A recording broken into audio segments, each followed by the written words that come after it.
Let us talk about humor.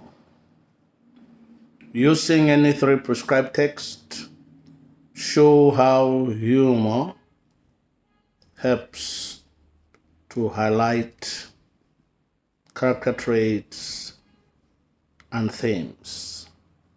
It's about humor, but it must be linked to highlighting themes and sketching character traits. In Twilight of Misty Foliage, there is humor when Conan's wife refuses to give him food because he is very unfaithful. No one calls him when the children are eating, and his other girlfriends have also refused to give him food. He cannot bear the hunger anymore, and he steals food from his wife's kitchen, and he is smeared by the soup, leaving him ashamed. This exposure makes him to be known as Professor Okra, highlighting infidelity and conflict.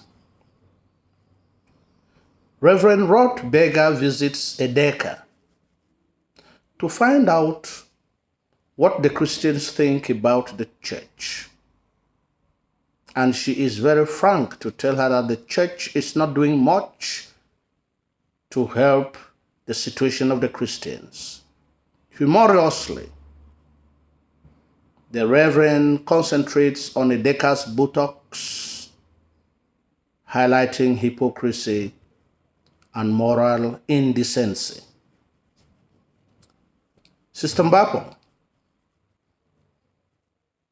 is in charge of the treasury, and the money which is supposed to be paid for the mission that Reverend Red Beggar has gone to do at Nkucha is supposed to come from her. And when the cardinal goes there to get the money, he realizes that some banknotes have disappeared from some of the bundles. And when he hands the uncompleted bundles back to the Reverend Sister, she replaces the lost money immediately, highlighting hypocrisy and corruption. Mponwe and the senior district divisional officer invites Sergeant and Sambis for consultation at Mbaken. Nevertheless, they have added some members who are non-Sambisans into Sambi's delegation in order to shift the balance of the negotiations in favor of Sergeant. And Bima threatens to walk out with the Sambis delegation. Mponwe tries to bribe him, but he refuses. Nevertheless, Mponwe makes it to look as if it is Bima who is wanting him to be bribed, whereas it is the other way round, highlighting hypocrisy and corruption. When the hoodlums kidnap, torture, and leave the cardinal thinking that he is dead, they disguise as performance with the intention to flee out of the country. Nevertheless, the border police had been alerted, and they are unmasked, thereby bringing them back to be judged so that justice should take its course, highlighting evil in the society and justice. In Unanswered Cries, there is humor when Olabisi engages in a fight with the Digba Sowe's daughters and strips them naked, thereby exposing Bondo's secrets. Yapose demands that she be brought to the Bondo camp, else Makalai will have a difficult delivery, highlighting superstition. In an attempt for Dauda to catch Olabisi and bring her to Makalai so that she can take her to the Bondo camp, he chases her at top speed, and Olabisi throws a bucket intentionally, on which Dauda stumbles and falls with his face to the ground, permitting Olabisi to escape into the forest, highlighting conflict between Dauda, who does not want to have anything to do with Makala anymore, with Olabisi anymore, over Olabisi. After the fight, Makala examines Olabisi's private and realizes that she is no longer a virgin. But Olabisi tells her that she is. When she discovers that her mother has violated her privacy, she becomes very angry, and this brings the idea about circumcision, which Olabisi opposes vehemently, highlighting conflict. In the court, Olabisi claims that she is a virgin,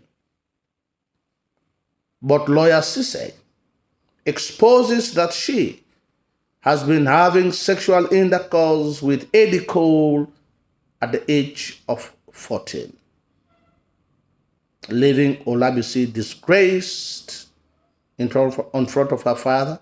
She thinks about committing suicide, and she begs her father for forgiveness so many times. At the end, Eddie Cole takes responsibility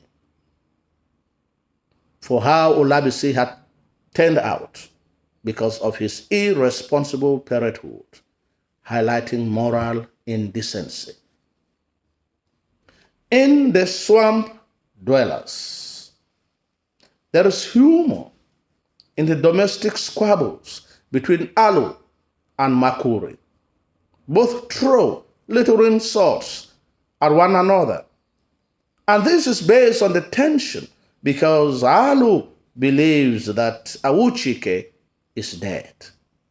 Her assumption is based on the fact that no one has ever seen or heard about him since he had left the village. Nevertheless, Makuru believes that he is alive. And some traders had come to the village and had asked him if Igwezu had a twin in the city, which according to him is an indication that they have met or they have seen Awuchike in the city. On the other hand, Alu believes that the fact that Igwezu and Awuchike are twins, this would have brought them closer to one another. Their squabbles are also based on the fact that Alu is worried because Igwezu has not yet returned after going to the swamp to visit his destroyed farm. But Makuri reassures her that Igwezu was born and bred in the swamp and knows his way out. These squabbles highlight love and superstition and conflict. There is also humor when the beggar arrives.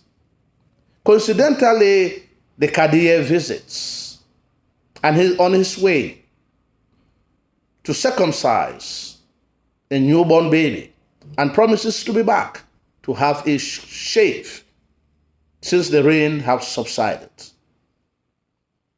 When the Kadiye notices the presence of the beggar, he asks his servant to give him some money, which the beggar declines by turning his bowl upside down. The servant pockets the money when the Kadiye is distracted, highlighting hypocrisy and corruption. There is humor when Igweze comes back from visiting his farm and the Kadiye comes to ask if Igwezu has made it in the city. If Igwezu has made it in the city, as he starts to shave the Kadie, he starts asking him searching questions which make him to startle. The last stroke of the blade makes the Kadie to flinch as Igwezu exposes him as a fraud who uses the name of the serpent to feed fat from the sacrificial gifts given by the people, highlighting hypocrisy, abuse of power, and conflict.